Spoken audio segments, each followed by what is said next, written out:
ഇന്നിപ്പോൾ സൺഡേ ആണല്ലോ, നമുക്കൊന്ന് ഹിൽ പാലസിലേക്ക് പോയാലോ? എല്ലാവരും കലൂരിൽ 12:30 എത്തണം എന്നാണ് പറഞ്ഞത്. പക്ഷേ ഫ്രണ്ട്സ് ആണല്ലോ, 12:30 എത്തേണ്ടവർ എത്തിയത് 1:30. 1 മണിക്കൂർ ലേറ്റ് ആയെങ്കിലും കോൺഫിഡൻസിന് ഒരു കുറവുണ്ടായിരുന്നില്ല. മെട്രോയിൽ പോകാമെന്നായിരുന്നു പ്ലാന്. അവസാനം ഊബറിൽ അവസാനിച്ചു. ഹിൽ പാലസ് എത്തും മുൻപ് തന്നെ നല്ല വിശപ്പായിരുന്നു. കാരണം അവിടെ എത്തുമ്പോഴേക്കും നമ്മൾ 12:30 ആയി. അപ്പോൾ ആദ്യം തന്നെ നമ്മൾ ആര്യാസിൽ കയറി ഫുഡ് അടിച്ച് വയറ് നിറഞ്ഞ ശേഷമാണ് ചരിത്രവും സംസ്കാരവും ഒക്കെ കാണാനായിട്ട് നമ്മൾ പോയത് കേട്ടോ. ഹിൽ പാലസിൽ കയറി കുറേ ഫോട്ടോസ് എടുത്തു, വീഡിയോസ് എടുത്തു, റീൽസിന് കണ്ടൻറ് ഉണ്ടാക്കി. ചിലർ ഫോട്ടോഗ്രാഫർ, ചിലർ മോഡല്, ചിലർ ഡയറക്ടർ. പക്ഷേ എല്ലാവരുടെയും മെയിൻ ടാലൻ്റ് എന്ന് പറയുന്നത് കോമഡി ആയിരുന്നു. സത്യത്തിൽ ഞാൻ ആദ്യമായിട്ടാണ് ഹിൽ പാലസ് കാണുന്നത് കേട്ടോ.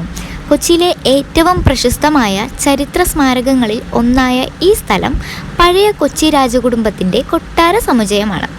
വലിയ പച്ചപ്പും പഴയ കെട്ടിടങ്ങളും മ്യൂസിയവും ഒക്കെ ചേർന്ന ഭയങ്കര മനോഹരമായൊരു ആംബിയൻസ് ആണ് അവിടെ. അതുപോലെ തന്നെ മലയാളികൾക്ക് ഏറെ പ്രിയപ്പെട്ട മണിച്ചിത്രത്താഴ് സിനിമ പ്രധാനമായും ചിത്രീകരിച്ച സ്ഥലങ്ങളിൽ ഒന്നാണ് ഹിൽ പാലസ്. അപ്പോൾ സിനിമയിൽ കണ്ട പല ഭാഗങ്ങളും നേരിൽ കണ്ടപ്പോൾ ഒരു പ്രത്യേക ഫീല് തന്നെയായിരുന്നു കേട്ടോ.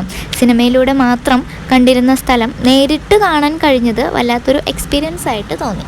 പിന്നെ ഞങ്ങൾ കുറേ ഫോട്ടോസ് എടുത്തു, വീഡിയോസ് ഷൂട്ട് ചെയ്തു, റീൽസിന് ക്ലിപ്പ് റെക്കോർഡ് ചെയ്തു, പാട്ട് പാടി, ഡാൻസ് കളിച്ചു, ഡാൻസ് പ്രാക്ടീസ് ചെയ്തു. കളിയാക്കലും ചിരിയുമായിട്ട് കുറേ നേരം നമ്മളവിടെ സ്പെൻഡ് ചെയ്തു കേട്ടോ. അങ്ങനെ ഞങ്ങൾ അവിടെ നിന്ന് ഒരു 6:30 ആകുമ്പോൾ ഹിൽ പാലസിൽ നിന്ന് ഞങ്ങൾ ഇറങ്ങി കേട്ടോ. അപ്പോഴേക്കും മഴയൊക്കെ പെയ്ത്. അതിനു മുൻപ് ഞങ്ങൾക്ക് ചെറിയൊരു പരിപാടി ഉണ്ടായിരുന്നു. ഈ ട്രിപ്പിൻ്റെ ഒരു ചെറിയ മെമ്മറിയായി സൂക്ഷിക്കാനായി ഞങ്ങൾ എല്ലാവരും ചെറിയ ബഡ്ജറ്റിൽ ഗിഫ്റ്റ് വാങ്ങിയിട്ടുണ്ടായിരുന്നു കേട്ടോ.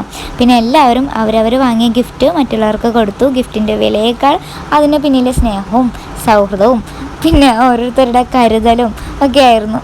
അവിടെ നിന്ന് ഇറങ്ങുമ്പോൾ ചെറിയൊരു മഴയൊക്കെ ഉണ്ടായിരുന്നു. ആ മഴയൊക്കെ നനഞ്ഞിട്ടാണ് ഞങ്ങൾ മെട്രോയിൽ കയറിയത്.